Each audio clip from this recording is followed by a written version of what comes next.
Okay, hi Chris, it's nice to see you again. So today I was thinking for our session that we would build on some of the awareness that you've already begun to build, which you've been doing through your mindfulness practice. So in your mindfulness practice you've been becoming more aware of your body and what's going on for you in the here and now. And today I kind of want to build on that and introduce you to another way of becoming a bit more aware of what goes on in your body, with your thoughts, with your feelings, and how that may contribute and affect your physiology, and in particular the persistent symptoms that you're struggling with just now. Does that sound okay? Yeah, sounds good. Do you have any questions about that, or any questions about anything that we've covered in previous sessions? No, I'll be interested to see how that might link with the work that I'm doing, so I'm really keen to figure out more stuff. Okay. So to do this, we'll think it would be useful to use perhaps an example, a recent example of something that's maybe been a little bit distressing for you or caused you a bit of angst. And what I'll do is, as you're talking, we're going to map this out in front of us so that we can both see it. So what we're doing is going to stand outside of what's going on for you with your thoughts, feelings, behaviours and physiology. Does that make a little bit of sense? Yeah. Can you think of an example of something that we can perhaps use to practice with? But coming here, how nervous I feel before I get to a session. Okay, so if I just pause there for a moment, and if we label coming here as the situation that we're going to look at, is that okay? So I'm just going to write on here situation. And what you explained to me was that actually coming here to this appointment, you noticed that there was some nervous feelings there. Is that right? Yeah. So we'll say the situation is coming to this appointment. Okay. So coming to the appointment created for you a bit of a nervous feeling. Is that right? Yeah. So I'm just going to put over here on this side of the board the word emotions. And under there, if I can put that word nervous, is that okay? Yeah. So when you were thinking about coming to this appointment, were you aware of any particular thoughts that you had around coming? Not knowing, how it would be, not knowing what would be covering. So yeah, I guess for me it was just the not knowing. Yeah. Okay, so I'll just pop here underneath the situation of coming to this appointment, another header, and under there we'll just pop thoughts. And one of the thoughts that you seem to have was, I'm not sure. Yeah, not sure what's going to happen. Not sure what's going to happen. Yeah. Not sure what it's going to be like.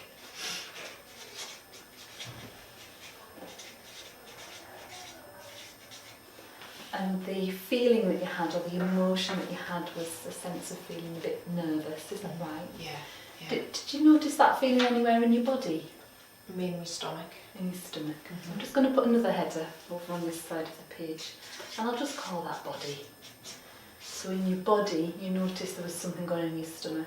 What was going on? Felt quite sort of fizzy, like a churny kind of feeling. So you noticed your stomach was fizzy or churning. Okay. When you noticed that, what went through your mind? What other thoughts were there? I guess I was just thinking, it's a sign of being nervous. Didn't really go beyond that. Just that I was nervous. That was the sense I was kind of making. I'm just a bit nervous. Can I write that under thoughts? I'm nervous. Yeah. So you're making sense of what's going on in your body and you're labelling it as I am nervous. And when you're not sure what's going to happen and you're noticing that you're nervous, were you predicting anything that might happen, or? Was there a worry there about coming to this appointment? I think it was not knowing what was going to happen. For me is the biggest thing, because I didn't know whether anything was going to be expected of me, or whether I needed to bring something and I hadn't brought something, and so it was the key thing was about the not just kept going back to the not knowing. Yeah. But then it sounds like perhaps the not knowing is linked to a bit of a wondering about what's expected of me. So if I go to this appointment, I'm not sure what's going to happen, and I'm wondering what's expected of me. Yeah. Would that be fair? Yeah.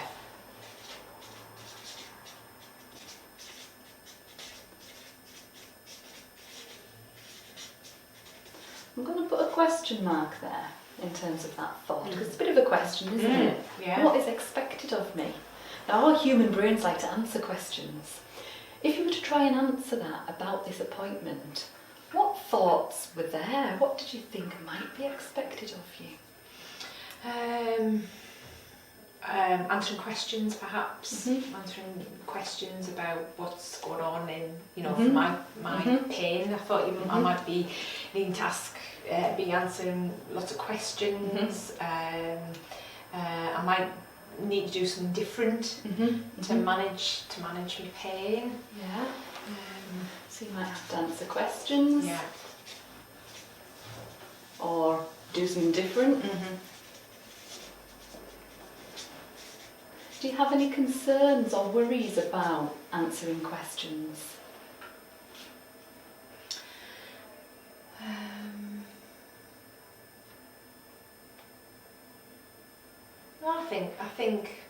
I think I should be. Now I'm sitting here. I guess I'm thinking, this will be alright because I'm answering questions now. You are.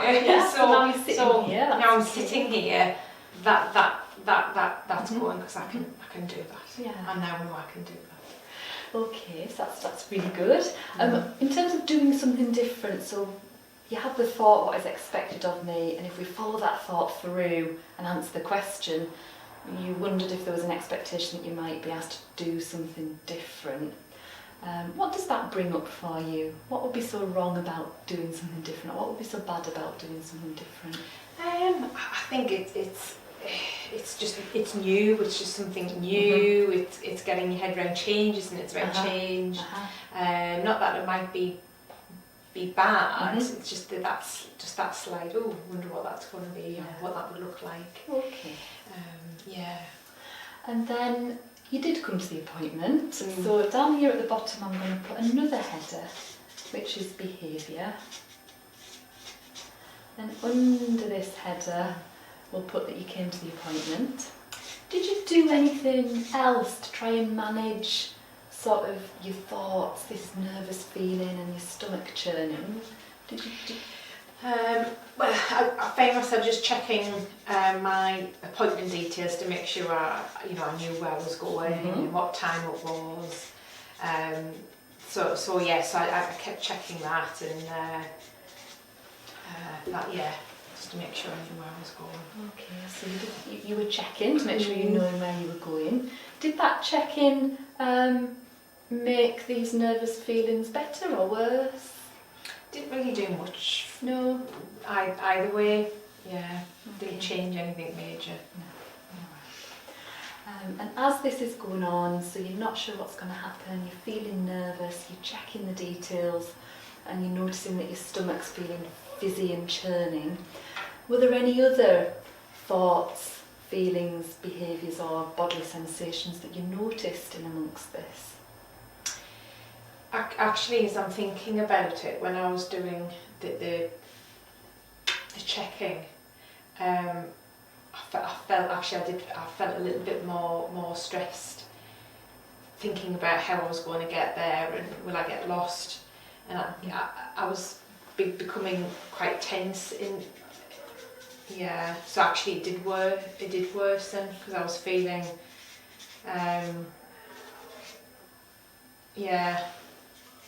because I didn't know where I was going. I didn't physically know where you were, and actually the coming to the appointment was logistically, I was quite, I got more stressed as I was trying to figure out where you'd walk, where I'd park, is there any parking, and how will I get there?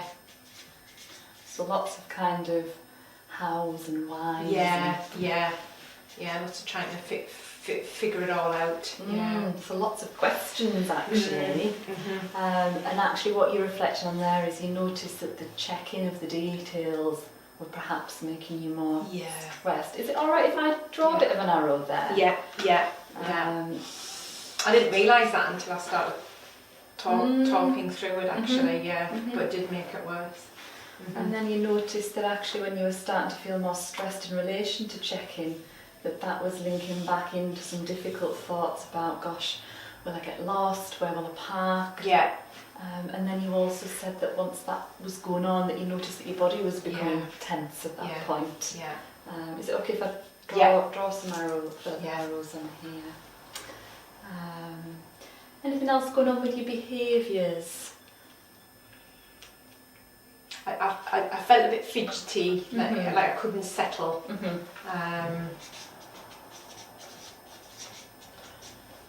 So using up a bit more energy of that fidgety being. Is it okay if I kind of finish this sort of cycle? Because it feels to me as you're describing it that all of these things are kind of connected. Would it be alright if I did that? I'm just wondering what your reflections are on looking at this. I think that the main thing is I'm talking about it. It's the tense feeling, because it then I can feel it now. Actually, it aggravates. It's aggravating your pain a bit more because it's gone straight to the site where I get my pain. The tension's gone there. Okay. Would you mind if I draw a bit of an arrow down from there? And let's link that to because I've just noticed it now as I'm talking through it. And what are you noticing now? The tensions in where I get the pain, and it's just it's just gone up a notch. It's gone up a notch. So if I put a bit of a plus sign there, is that okay? So as we're drawing this out, even just drawing it out and reflecting on it, actually noticing what's going on in your body is triggering increased pain, is that? The tension definitely, I hadn't really noticed that before. What sense do you make of that then?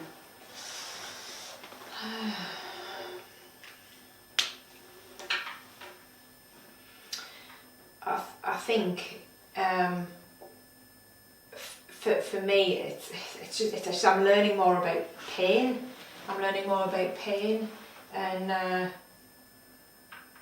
And now I'm wondering, well, what can I do about that then? If it's increasing it, what can I do about that? That would, not notch it up. That's a really good reflection. And that's the purpose of us trying to do this. We want to stand outside of what's going on for you, break things down into your thoughts, your emotions, your behaviours and your bodily sensations. Notice how this may be impacting on your symptoms, and for you it's impacting on your pain. And I'm hoping that this actually installs a little bit of hope of some areas that we might be able to go on and work with in terms of changing. And one of those areas that we'll move on to think about in another session, we'll be thinking about this process of our thoughts and how our thoughts really influence what else goes on in this cycle. Does that make sense? Yeah, it does. That'd be really, really helpful. Any questions about that? Do you think I need to keep a diary or something of my thoughts? Do you think I need to start monitoring that? I think that would be perfect if you could. It's not always easy. We've generated a lot of discussion here today, but if you can try and hold this model in mind, and if you notice a situation is triggering off some difficult feelings, or you notice you're in increased pain, trying to stand outside of it and break it down into, okay, what was the situation? Mhm. When I was thinking about Yeah. that situation, when I was in that situation, what was going on in my body? What was going on in my mind? Yeah. How was I feeling at that time? And ultimately, what did I do either to manage it, Mhm. and how did that ultimately impact on my symptoms? So if you can do that and do that regularly, that's... So would it be alright if I just popped it in like a diary or something? Yeah, notepad. Right. Carry a little notepad with you, jot this down. Jot that down. Because this is very similar to your mindfulness practice. It's just about becoming aware at this stage. And it was interesting, the more I was talking, the more things I was coming to mind, so yeah, hard work. Yeah, it's hard work, but we're here to support you. Yeah. And ultimately what we're going to do is think about, okay, what can I do? Where can I intervene to make some changes? Yeah. And one of the places that we'll look at next is this area of thoughts. Right, brilliant. Thank you. Yeah.